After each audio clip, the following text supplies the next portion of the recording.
descubrí que mi esposo tenía una relación con su ex desde antes de casarnos, pero seguía adelante con la boda como si nada. Lo que él no sabía era que yo ya había cambiado ciertos detalles legales, y el matrimonio no salió como él esperaba. Nunca pensé que iba a terminar escribiendo algo así, pero supongo que hay cosas que si no las sacas te terminan pudriendo por dentro. Conocí a mi esposo hace varios años, de esas relaciones que empiezan normales, sin drama, sin señales raras, o al menos eso creía yo en ese momento. Cuando me pidió matrimonio todo parecía ir bien, estábamos planeando la boda, hablando de mudarnos, de cómo iba a ser nuestra vida juntos. Y yo estaba en ese punto en el que realmente crees que estás construyendo algo sólido con alguien. Pero hubo un detalle que empezó a ensuciarlo todo sin que yo quisiera verlo de inmediato, pequeñas cosas, actitudes raras con el celular, momentos en los que se desconectaba emocionalmente sin explicación. Y yo lo atribuía al estrés o a la ansiedad de casarse, hasta que un día todo se cayó de golpe. Fue en una tarde cualquiera, de esas en las que uno solo va a usar la computadora del otro porque la propia se dañó. Y mientras intentaba abrir unos documentos vi su correo abierto con notificaciones que no deberían estar ahí. No tuve que escarbar demasiado, literalmente era como si la verdad estuviera esperando a que alguien la mirara. Mensajes con su ex, conversaciones que no eran casuales ni inocentes, eran continuas, cargadas de una confianza que no correspondía a alguien que supuestamente estaba a punto de casarse conmigo. Leí cosas que me dejaron helada, desde te extraño como antes hasta planes de verse escondidas mientras él seguía actuando como si yo fuera la única en su vida. Y lo peor no fue solo eso, sino darme cuenta de que esto no era reciente, venía desde antes del compromiso, desde antes incluso de que me pidiera matrimonio. En ese momento no reaccioné como cualquiera esperaría. No armé un escándalo, no lo enfrenté de inmediato, no cancelé la boda ni salí llorando.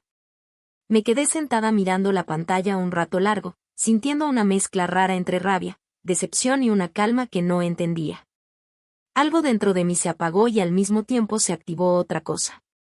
Porque mientras él jugaba a tener dos vidas, yo empecé a entender que yo también tenía que dejar de ser ingenua. Yo llevaba parte de la organización del matrimonio y también me encargaba de ciertos trámites y documentos porque él confiaba ciegamente en mí en ese aspecto, nunca preguntaba nada. Solo firmaba o aprobaba sin leer demasiado. Y ahí fue cuando empecé a mover cosas en silencio, sin decirle nada, sin levantar sospechas, asegurándome de proteger lo mío y de dejar claro cómo se iban a manejar ciertas cosas en caso de que algo saliera mal. Seguí con la boda como si nada estuviera pasando. Me veía normal, sonreía, elegía detalles, hablaba con su familia, escuchaba planes que él hacía conmigo como si el futuro estuviera asegurado. Mientras yo por dentro ya había aceptado que ese futuro no existía como él lo imaginaba. No lo confronté porque quería ver hasta dónde era capaz de llegar, quería entender qué tan lejos podía sostener su mentira mientras yo estaba parada al lado suyo. Y lo hizo, llegó al día de la boda actuando como el hombre perfecto, emocionado, tranquilo, como si no tuviera absolutamente nada que esconder, mientras yo ya había empezado a construir mi propio plan sin hacer ruido. Después de la boda, todo siguió como si nada durante unos días, él feliz, relajado, creyendo que había ganado, y yo observando en silencio cómo seguía en contacto con ella como si no hubiera pasado nada. Como si el matrimonio fuera solo un papel más que no cambiaba su doble vida. Fue en ese punto cuando entendí que no había sido un error aislado ni un momento de debilidad, era una decisión constante de mentirme en la cara todos los días. Y mientras él seguía creyendo que tenía el control de la situación, yo ya había dejado todo preparado para que cuando la realidad lo alcanzara, no tuviera salida fácil ni excusas que lo salvaran. Actualización 1. El tiempo después de la boda pasó de una forma extraña, como si por fuera todo siguiera su curso normal pero por dentro yo estuviera viendo otra película completamente distinta. Él estaba más relajado, incluso más cariñoso en apariencia, como si el hecho de habernos casado le hubiera quitado un peso de encima, y durante los primeros días yo mantuve el mismo papel que venía sosteniendo desde antes, actuando como si todo estuviera bien mientras observaba cada uno de sus movimientos con una atención que él no notaba. No tardé mucho en darme cuenta de que no había cambiado nada en su comportamiento con la ex. De hecho, si algo había cambiado era que ahora parecía más seguro de que podía hacerlo sin consecuencias. Como si el matrimonio le diera una especie de blindaje que lo hacía sentirse intocable. Yo no dije nada durante ese tiempo porque ya había decidido que no iba a reaccionar en caliente. No iba a darle la satisfacción de ver una escena ni tampoco iba a exponerme a una conversación vacía llena de excusas mal armadas. En lugar de eso, me concentré en ordenar todo lo que ya había empezado antes de la boda, revisando con calma cada documento, cada papel, cada acuerdo que él había firmado sin prestar atención. Y entendiendo mejor el alcance de lo que había hecho. No necesitaba ser experta en leyes para saber cuando alguien se confía demasiado y firma sin leer, y él había sido exactamente eso. Alguien que pensaba que nada podía salir mal porque estaba convencido de que yo nunca haría nada en su contra. Al mismo tiempo empecé a notar detalles que antes había ignorado o minimizado. Salidas que no cuadraban con sus explicaciones, horarios que cambiaban sin sentido, conversaciones que interrumpía apenas yo entraba a la habitación. Todo eso me fue confirmando lo que ya sabía desde antes, que la relación con ella no había terminado ni con el compromiso ni con la boda, simplemente se había vuelto más cuidadosa. Y lo más frustrante no era la traición en sí, sino la naturalidad con la que él la manejaba, como si mentir fuera parte normal de su rutina diaria sin que eso le generara ningún tipo de peso. En un punto de esa primera etapa después de la boda decidí confirmar lo que ya intuía, no porque necesitara más pruebas para mí, sino porque necesitaba tener todo claro en caso de que esto escalara como ya sospechaba que iba a escalar. Empecé a prestar atención a sus patrones, a los momentos en los que desaparecía del teléfono, a las excusas repetidas que daba cuando llegaba tarde. Y no fue difícil, porque las mentiras siempre dejan un patrón, solo que la gente no lo quiere ver hasta que ya es demasiado tarde.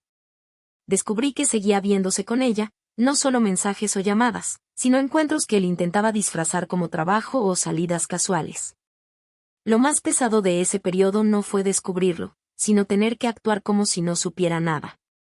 Seguir compartiendo la casa con alguien que estaba viviendo una doble vida sin siquiera esforzarse demasiado en ocultarlo fue una experiencia que me fue endureciendo poco a poco.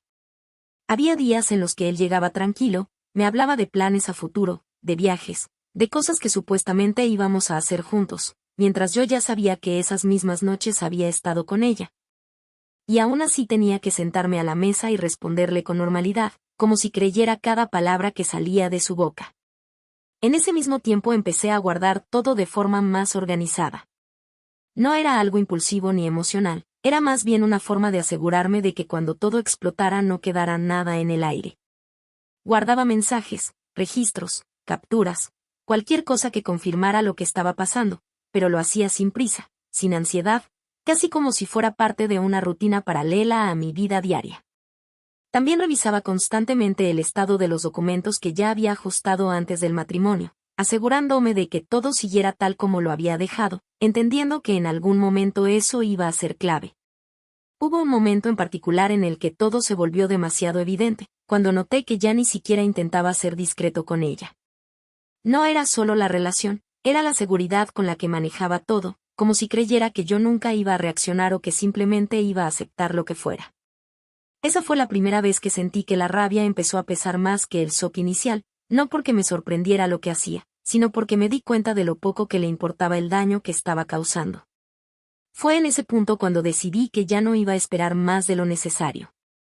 No iba a confrontarlo de inmediato, pero tampoco iba a seguir viviendo en esa especie de limbo donde él creía tener todo controlado. Empecé a prepararme para lo que venía, no desde la impulsividad sino desde una calma muy fría que me sorprendió incluso a mí. Ya no se trataba solo de descubrir la verdad, sino de asegurarme de que cuando todo saliera a la luz, no tuviera margen para manipular nada, ni para cambiar la historia a su favor. Actualización 2.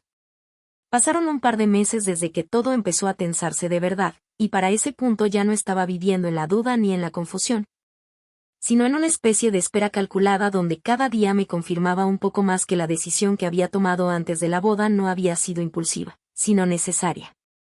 Él seguía actuando como si nada, como si el hecho de estar casados hubiera cerrado cualquier posibilidad de cuestionamiento, y esa seguridad suya era casi irónica porque mientras más confiado se mostraba, más claro me quedaba que no tenía idea de lo que venía encima.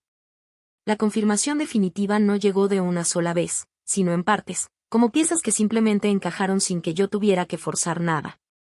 Empecé a notar ausencias más largas, explicaciones cada vez más simples para cosas que antes intentaba disimular mejor, y una forma distinta de usar el teléfono. Como si ahora fuera algo que cuidaba con más cuidado, pero no por dejar de hacerlo, sino por asumir que ya no necesitaba esconderlo tanto de mí. En paralelo, yo ya había organizado todo lo que tenía que organizar, había revisado cada documento, cada cambio que había hecho antes de la boda, y había hablado con quien tenía que hablar sin levantar sospechas innecesarias. El punto de quiebre fue cuando logré confirmar que la relación con su ex no solo seguía, sino que había tomado una estabilidad que él nunca intentó ocultar del todo. No fue un descubrimiento dramático, no hubo una escena ni un momento de película, simplemente fue la acumulación de detalles que dejaron de ser coincidencias. Lo vi llegar tarde una noche con una excusa que no tenía sentido ni para él mismo, y en lugar de discutir o hacer preguntas, me quedé en silencio, observando cómo intentaba actuar normal mientras evitaba mirarme directamente. Esa noche entendí que ya no había nada que salvar ni nada que esperar. La confrontación no la busqué en caliente, la preparé con una calma que incluso a mí me sorprendió. No quería un intercambio de gritos ni una discusión donde él pudiera escabullirse con excusas emocionales o medias verdades, quería que entendiera exactamente dónde estaba parado. Así que esperé el momento en que estaba en casa sin distracciones, sin salidas pendientes, sin excusas inmediatas para escapar de la conversación.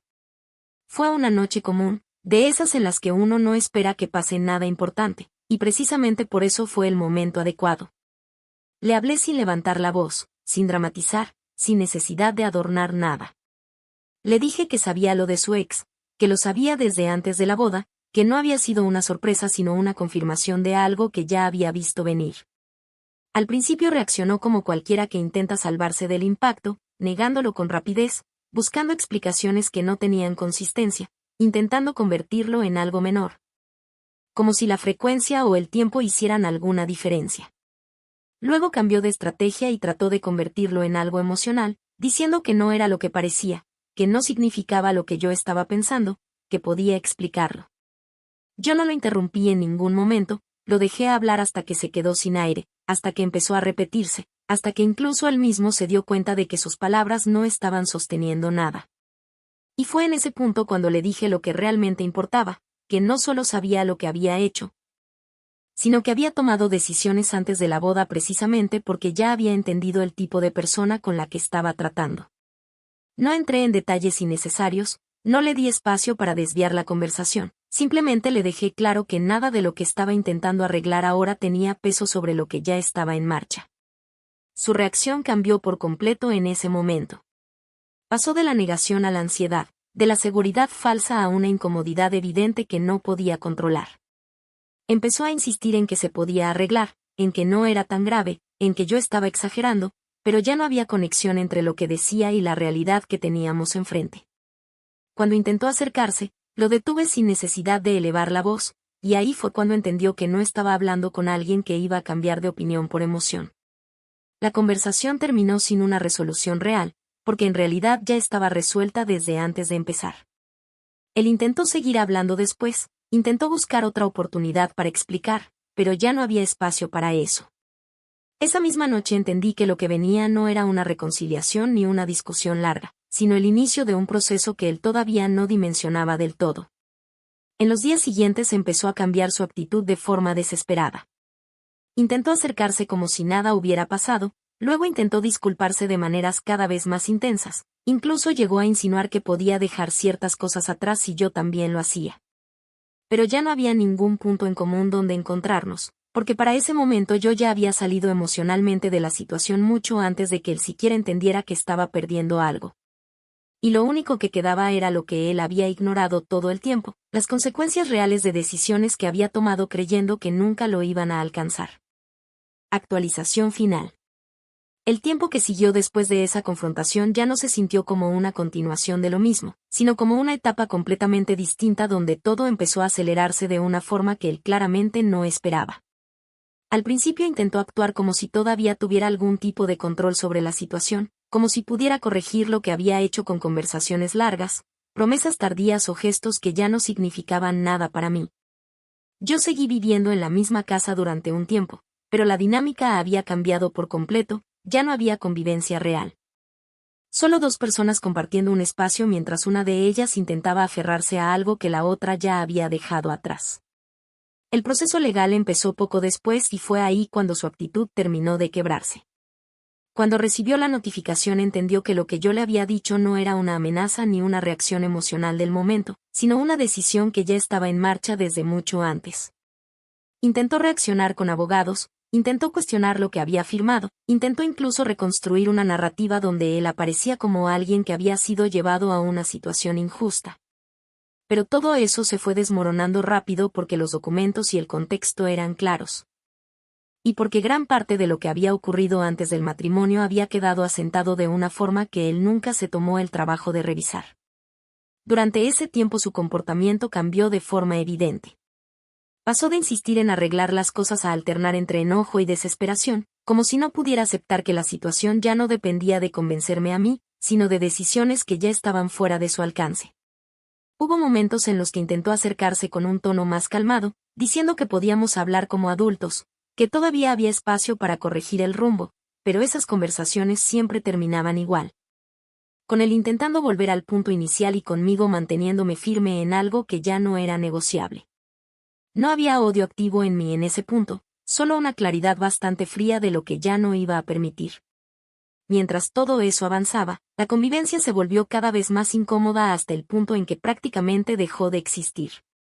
Él pasaba más tiempo fuera, y cuando estaba en casa evitaba cualquier interacción que no fuera estrictamente necesaria. Yo, por mi parte, ya había empezado a reorganizar mi vida de manera independiente dentro de ese mismo proceso, sin necesidad de anunciarlo ni dramatizarlo. Simplemente dejando que las cosas siguieran su curso mientras cada uno asumía las consecuencias de lo que había hecho.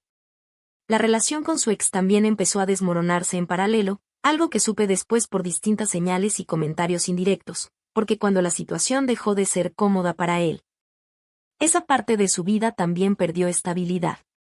El divorcio en sí tomó su propio ritmo, con todo lo que implica un proceso de ese tipo cuando hay cosas firmadas y decisiones previas que ya estaban establecidas. No fue rápido ni limpio emocionalmente, pero sí fue claro en su resultado final. Él intentó hasta el último momento encontrar una forma de salir mejor parado, o al menos de no perder tanto como sentía que estaba perdiendo. Pero la realidad era que la base sobre la que había construido todo estaba completamente debilitada desde el inicio de su doble vida. Yo no tuve que hacer mucho más que mantenerme consistente con lo que ya había planteado desde el principio. El día en que todo se cerró formalmente no hubo ningún tipo de escena importante, ni conversación significativa, ni intento final de reconciliación. Fue más bien un trámite con un peso emocional acumulado, donde cada uno firmó lo que tenía que firmar sabiendo exactamente qué significaba. Cuando salimos de ahí no hubo despedidas largas, solo una distancia que ya existía desde mucho antes, simplemente ahora estaba formalizada. Él intentó hablarme una última vez después, como si todavía hubiera espacio para algo distinto, pero la respuesta ya era obvia incluso sin palabras. Con el paso de las semanas siguientes todo empezó a asentarse de una forma más silenciosa. Él desapareció poco a poco de mi rutina, y aunque al principio todavía llegaban intentos aislados de contacto, esos intentos fueron perdiendo fuerza hasta desaparecer por completo. Su relación con la ex, hasta donde pude saber después, tampoco terminó bien, y eso no me sorprendió porque ya era evidente que todo lo que sostenía esa dinámica era inestable desde el principio. No sentí satisfacción por eso, tampoco resentimiento, simplemente la confirmación de algo que ya había entendido mucho antes de que todo explotara. Para mí el cierre no fue un momento específico, sino una acumulación de días en los que ya no había tensión constante ni expectativa de que algo pudiera cambiar. Volví a reconstruir mi vida desde un punto distinto, con otra claridad sobre lo que había pasado y sobre lo que no estaba dispuesta a tolerar de nuevo. No fue un proceso romántico ni idealizado, fue más bien práctico, con momentos difíciles y otros más tranquilos, pero con una sensación constante de haber salido de algo que desde el inicio estaba destinado a romperse. Si miro todo en retrospectiva, no siento orgullo ni rencor, solo la conciencia de haber tomado decisiones en el momento en que entendí la verdad completa, incluso si esas decisiones no fueron las más fáciles de sostener. Y aunque la historia con él terminó de una forma que él nunca vio venir, para mí lo más importante no fue la forma en que terminó, sino el hecho de que ya no formó parte de algo construido sobre mentiras que se sostenían a costa de mi desconocimiento.